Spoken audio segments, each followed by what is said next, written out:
À medida que a esperança desvanece para os 5 destemidos tripulantes do Titã, que desapareceram sem deixar vestígios durante uma expedição audaciosa aos destroços do Titanic, uma pergunta paira no ar: o que aconteceu realmente? A possibilidade de que nunca consigamos responder essa questão é uma realidade assustadora, especialmente considerando que o submarino submergiu em um silêncio assustador a centenas de milhas ao largo da costa do Canadá, a cerca de 13 mil pés de profundidade ao lado do Titanic. A bordo estavam pessoas notáveis como Shahzada Dawood, empresário de 48 anos, um dos homens mais ricos do Paquistão. Estava acompanhado do seu filho, Sulaiman Dawood, de 19 anos. Junto a eles, um bilionário britânico de 58 anos e um renomado explorador francês de 77 anos, uma verdadeira lenda no universo da pesquisa subaquática, e o piloto que seria o fundador e o presidente da OceanGate. Eles partiram em sua jornada no início do domingo, com 96 horas de oxigênio a bordo do submarino, e desde então não se tem mais notícias deles. O que de fato aconteceu no fundo do oceano? Conhecimento Mestre apresenta A Viagem para a Maldição do Titanic.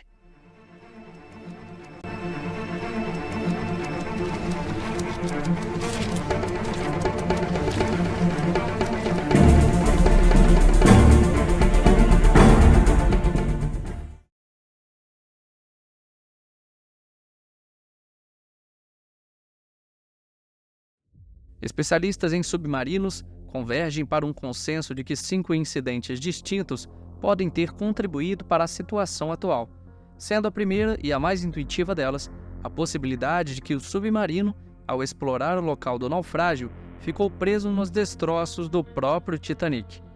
Como muitos sabem, o Titanic, ao afundar em 1912, dividiu-se em 2 grandes seções que agora repousam em meio a um campo de destroços no fundo do mar. Navegar entre esses destroços é um desafio colossal e perigoso, conforme afirmam mergulhadores de renome. É plausível que o piloto do submarino tenha se desorientado, especialmente após o corte abrupto das comunicações, resultando no encalhe da embarcação. Um relato de um outro explorador menciona como uma corrente submarina repentina arrastou seu submarino para os destroços, prendendo-o por um tempo.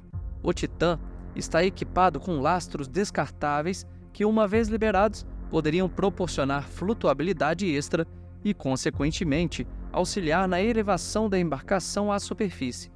Mas se estivesse aprisionado, como por exemplo nos destroços do Titanic, as opções da tripulação seriam severamente limitadas, restando-lhes apenas a aguardar por resgate.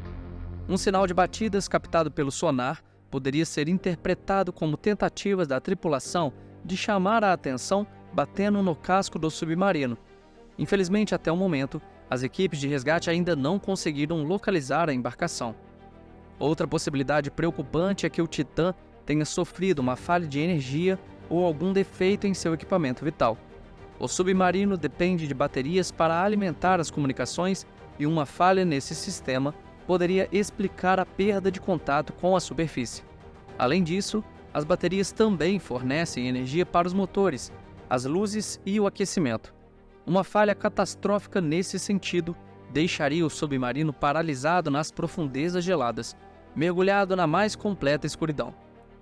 Nesse cenário, os especialistas alertam que a baixa temperatura poderia ser mais fatal para a tripulação do que a própria falta de oxigênio.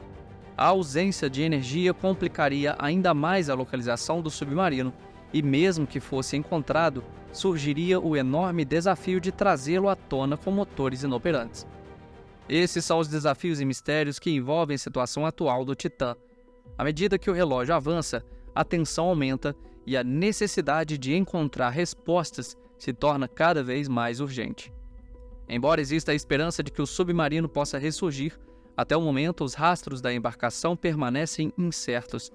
Alistair Gregg, um respeitado acadêmico de engenharia marítima da Universidade College London, postulou que as opções de resgate se tornam bastante limitadas se o submarino se encontrar sem energia. Uma outra eventualidade a ser considerada é a possibilidade de que o submarino tenha se emaranhado em algum tipo de detrito marinho, como as inúmeras redes de pesca abandonadas que são comumente arrastadas pelas correntes marítimas após serem perdidas por pescadores. Em um episódio similar ocorrido em 2005, um submarino russo conhecido como AS-208 ficou preso em uma dessas redes enquanto submerso na península de Kamchatka, situada no extremo oriente da Sibéria. A rede se enroscou nas hélices do submarino, causando seu afundamento até o leito oceânico. Em uma operação de resgate, um veículo subaquático não tripulado britânico foi acionado para cortar a rede e libertá-lo. Os 7 membros da tripulação conseguiram emergir em segurança à superfície 2 dias depois. No entanto, eles estavam presos a apenas algumas centenas de pés de profundidade, um contraste acentuado com os 13.000 pés de profundidade em que o Titã se encontra. Para iniciar um possível resgate, as equipes de socorro primeiro precisam localizar a embarcação. No entanto, a tecnologia de sonar não é eficiente em distinguir o submarino dos inúmeros destroços do Titanic espalhados ao seu redor.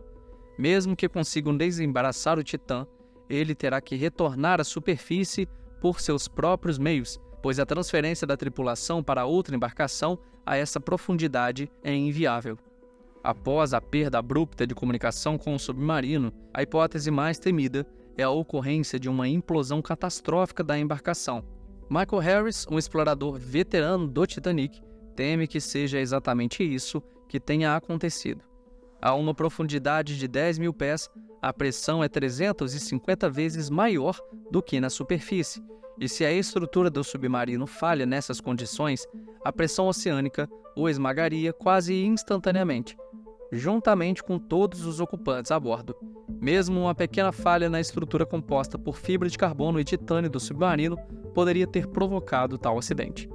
A OceanGate, empresa proprietária do submarino, afirmou que a embarcação, que possui muitos componentes feitos internamente, possui um sistema avançado para monitorar qualquer problema na estrutura. No entanto, caso ocorra um incidente súbito nas profundezas do mar, é improvável que a tripulação tenha tempo suficiente para se salvar.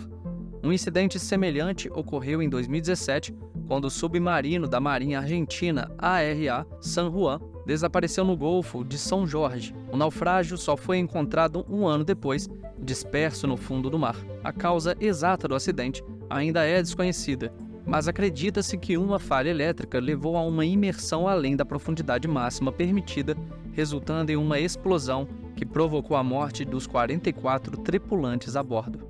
Outra possibilidade que não pode ser descartada é a ocorrência de um incêndio a bordo, provavelmente desencadeado pela entrada de água nos sistemas elétricos. Em 2019, um incêndio deflagrou no compartilhamento de baterias do submarino russo Losharik, enquanto ele estava a uma profundidade de 1.000 pés. Enfrentando as chamas em passagens estreitas, a tripulação conseguiu retornar o Losharik ao submarino-mãe, que o trouxe à superfície. No entanto, 14 submarinistas altamente experientes e condecorados da Marinha Russa perderam a vida nesse incidente. Caso um incêndio semelhante ocorresse a bordo do Titã, os resultados poderiam ser devastadoramente trágicos. Mesmo se a tripulação conseguisse controlar as chamas, o fogo poderia danificar os sistemas eletrônicos e consumir o oxigênio dentro da embarcação, que mede aproximadamente 6,5 metros de comprimento. Ainda há muitas incertezas em relação ao destino do Titã e das pessoas a bordo. Se a embarcação conseguir emergir por conta própria, há uma esperança palpável de resgate. No entanto, se ela estiver realmente presa no leito oceânico, as chances de encontrar os tripulantes com vida diminuem drasticamente à medida que o tempo passa. O mistério do destino do Titã e da sua tripulação continua, gerando uma angústia crescente na medida em que o relógio avança, tornando cada minuto de espera ainda mais agonizante.